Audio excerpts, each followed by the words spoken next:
Volume of cone. Sai ఇట్రా. ఏరా సాయి, ముఖం దాచుకుని వెళ్తున్నావు? అదే సార్, కాలేజ్ ఫీజు కట్టలేదు. అదేంట్రా, నిన్నే కదా కాలేజ్ ఫీజు కట్టేశారు. ఏంటి సార్, నిజమా? బయట లిస్ట్ చూడలే నువ్వు? చూడలేదు సార్.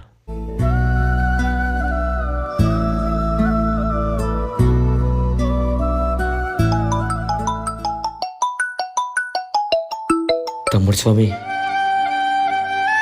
స్వామి కాలేజ్ ఫీజు కట్టినందుకు థ్యాంక్స్ అన్నయ్య. నేను కాలేజ్ ఫీజు కట్టడం ఏంటి? లేదన్నయ్య, నా కాలేజ్ ఫీజు కట్టేశారంట. స్వామి, మీ తమ్ముడు కాలేజ్ ఫీజుకో 10,000 అప్పేవనా? మా ఫ్రెండ్ జోసఫ్ కట్టుంటాడు అయితే. సరే అన్నయ్య, అయినా ఫ్రెండ్షిప్ అంటే వాళ్ళదేరా. ఎవరి గురించి రా మాట్లాడుతున్నావు? ఎవరి గురించి ఏంట్రా? జాస్వా గురించి, మా అన్నయ్య స్వామి గురించి. ఏంట్రా నువ్వు మాట్లాడేది? నా కాలేజ్ ఫీజు జాస్వానే కట్టాడురా. ఫ్రెండ్షిప్ అంటే అలా ఉండాలిరా. ఏంట్రా నువ్వు చెప్పేది? అవునరా, మా అన్నయ్య స్వామి చెప్పాడు. నిన్ను చెడగొట్టమని చెప్పిందే జోస్వారా.